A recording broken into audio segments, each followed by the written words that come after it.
पार्टियों के परामर्श से ये निर्णय लिया गया था। तो आज 9 पार्टियों के लोगों ने अपनी अपनी बात रख दी है और जो कुछ भी इसके पहले हुआ है उसके बारे में बताया गया है। आप सबको मालूम है कि देश में पहली बार बिहार में जाति आधारित गणना का काम शुरू किया गया। सरकार द्वारा जाति आधारित गणना के आंकड़ों को विधानसभा में पेश कर दिया गया। अब इन आंकड़ों के आधार पर आप सभी को बिहार के लोगों के सामाजिक, आर्थिक और शैक्षणिक स्थिति के बारे में अवगत करा दिया गया। मैंने जो भी स्थिति आंकड़े से जो कुछ भी आया है उन सब चीजों को पूरे तौर पर रख दिया गया है। हम तो आग्रह करेंगे कि जरा गौर से देख लीजिए, जो सवेरे सब लोगों को दे दिया गया है आप देखिएगा कि एक एक जाति के आधार पर, एक एक इलाके के आधार पर पूरी जानकारी दी गई। तो आप उसको देख लीजिएगा और इसके बारे में तो जो कुछ भी हुआ है अब सभी दलों ने तब तक इस संबंध में अपनी अपनी बात रखी है। तो अब सबसे बड़ी चीज है कि देखिए, जो सबसे पहले जो आप लोग बात बोलते रहते हैं, तो हम तो पहले भी न बोल दिए थे भाई, 17 में भी बोल दिए थे, अब 20 में भी बोल दिए थे यही हाउस में।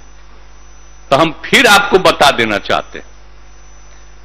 और उस दिन जब हम लोग 9 पार्टी का मीटिंग किए, जब रिपोर्ट आ गया तब भी हम बता दिए थे कि आखिरकार कब हमारे मन की राय हुई और बाकी कौन क्या बोलते हैं ये सब चीज को भुला जाते हैं। हम जब आप ही लोग हम लोग सब साथे थे तो हमारा जो कम्मा है उसको भुला जाते हैं, काहे भूलते हैं। याद करिए और याद करिए कि किस तरह से इसकी शुरुआत की गई। ये 90 की बात है, जब हम लोग थे केंद्र में और उस समय एमपी बन करके, तो उस समय जो कांग्रेस पार्टी ने जिनको राष्ट्रीय अध्यक्ष बनाया था, अब वो ये जो बने थे प्रेसिडेंट राष्ट्रपति थे, राष्ट्रपति महामहिम ज्ञानी जैल सिंह। आज जब हम बने थे ना मंत्री वहां, उस समय 70 की बात है, तो जहां हमको रहने का जगह मिला था उसके 3 जगह के बाद वही थे ज्ञानी जैल सिंह। और उन्हीं का खबर आया कि वो मिलना चाहते हैं। हम कह रहे भाई राष्ट्रपति थे, यहां आए थे वो, और यहां पर आए थे और उसमें यहां पर एक उद्घाटन करने के लिए यहां पर कार्यक्रम में, नहीं अस्पताल का नहीं, उनका उद्घाटन करने आते हैं जेपी का। तो यहां पर आए थे और उस समय तो उनसे परिचय हो गया था हम लोगों का, एमएलए थे तब की बात है। और जब वो हमको खबर दिए कि हम आके मिलना चाहते हैं, हम कह रहे बापू इतने बड़े नेता हैं, हम कहला हम ही चले गए। जैसे ही हम आए ऑफिस से तुरंत हम उनके यहां चले गए। आज जब गए साहब 1 घंटा उन्होंने ही हमको समझाया, कहा कि देखो एक बात समझो, जो होना चाहिए इस देश में जाति आधारित जनगणना होना चाहिए। तब उनकी बात सुन करके ही हमको समझ में आया कि इस पूरे देश में जाति आधारित जनगणना होना चाहिए।